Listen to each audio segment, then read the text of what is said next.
Hi there, Green Thumb Gardener here today, and I just got done getting this area ripped and leveled because before it was rock and there was some places where the water would pool and it was kind of like a mosquito breeding zone, and I wanted to eliminate those from the yard. So I basically ripped everything, and then what else it does, ripping, is it gives the plants good drainage because some plants, they don't like real wet roots. So this way the roots could penetrate through the rock, and then they have good drainage, and then I could throw mulch on top of this. Over here I got my house pad kind of built up and stuff, so when I start building it, the house is elevated a little bit so the water doesn't flow under it, which is important. And then yeah, then I got it all kind of smoothed out, and you could see back yonder where there's two mounds, and what I did, I covered those with plastic, black plastic. I used one from Home Depot. It was like 100 by 20, and it was 6 mil. And I used a 4 mil before, and I found that the 6 mil works better. The 4 mil is too weak and it gets holes in it pretty easy. The 6 mil is a lot tougher, and then that was basically on the land on top. It was a lot of aluhe vine. There was some albizia trees which are invasive. I cut those down, and there was some guavas, and there was a big melaleuca over there once, and it fell over. I don't know, I put up a couple cones because I was cutting it down, and then some guy came down the road and he was starting to come, and I said, hey, like, stop, because the winds were pretty high that day and it didn't go the direction that I wanted it to go. So then it ended up basically falling across the road. Luckily I said stop in time, and he stopped, and he yelled at me a little bit. I just said, don't hit me and stuff. He's like, oh, I'm gonna be late for work. But so we got those. There was another ohia tree there, but it was starting to die at the top. So there's sudden ohia death that happens over here because there's a fungus that it just causes it to die real quick. So I figured it's better that I just get rid of that tree there, because otherwise I could just have like a mound of lava that I can't do anything with. But this, when it's all broken up nice and good, then I could do a lot of planting. So I made those mounds there, so then what I could do, I could basically come in with a bobcat, and hopefully this will dry out. It's ripped underneath there, so then hopefully I don't get too much capillary action where the water travels up and saturates the earth. What I'm hoping is that this is going to dry out, and it's going to help decompose because it's going to be hot, and it's going to decompose all the logs and everything. And then if it's dry enough, I could come in there with a bobcat and just start spreading everything out. There's a lot of rocks and I have to hand pick those out, and I don't know, maybe make a rock wall with them, or there's a lot you could do with rocks. So I'm gonna have a lot of those left over, and it's gonna be sweet. It's really starting to take shape, and the guy, he was really good, the guy running the D9. That's really what I needed here.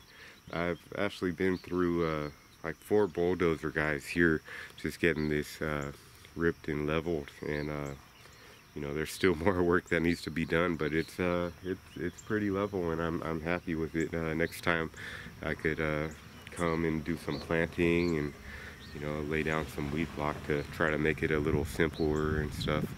And oh yeah, on the black piles I also attached rope because there was the winds come in here. We got the trade winds, and they could really during Hurricane Niki and Gazelle, there was quite a lot of wind damage and stuff. It knocked down a lot of trees, so I put rope across it and tied it to the rock, the excess rock that was there, and the ones that seemed to have like some grooves in them, so the rope would hold on them a little better.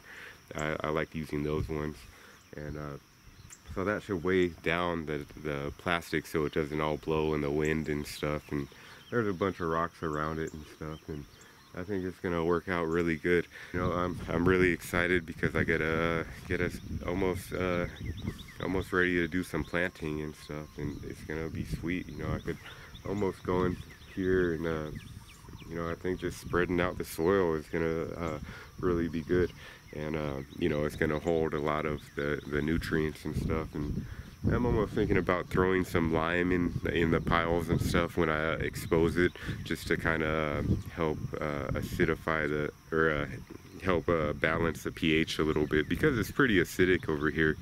And I think it's gonna be good for citrus trees and other plants like that. So then I could just kind of specialize in wet soil, because I have to spread it already. So I think it's gonna be a really sweet thing. It's really starting to shape up, and we got the good airflow coming in here. And I even seen like a little ocean view over there, which is really nice. What this used to be where all the runoff came from the sugarcane fields. There was a big hill up there, and they ran cattle, and they had they were running cattle here, and up the hill they had sugarcane. And there was actually a river that right on the other side here, and it used to kind of run right over here. So that's why I have so much soil. I might have some of the more soil than most people in this area.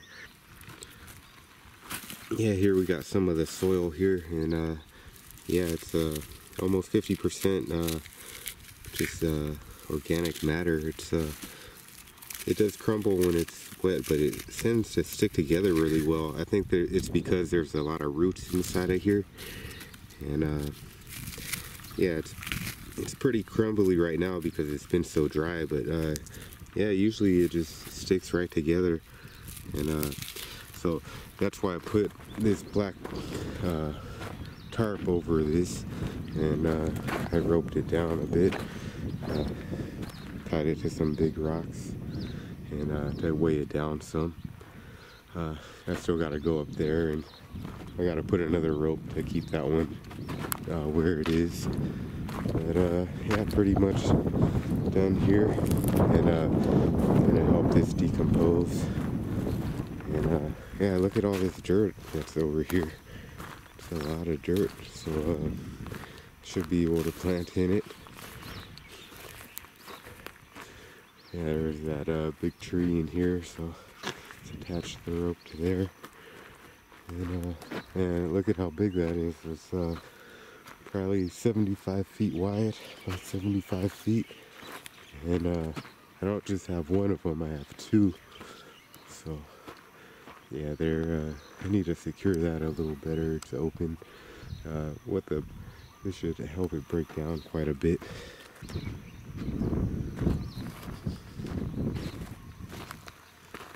Yeah, here's the tracks of the excavator, and you can see how fine they are. It works a lot better than the D9 for grading finely, but you know, it's not really meant for rocks, so you got to use the D9 for that one. But a steamroller afterwards would work pretty good.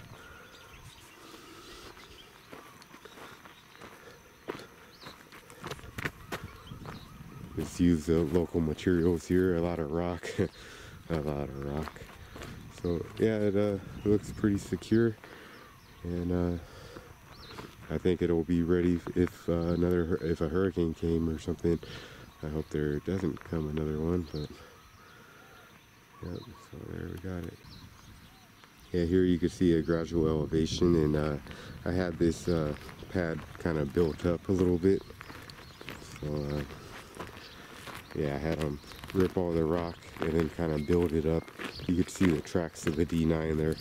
They're a lot bigger and deeper than the excavator.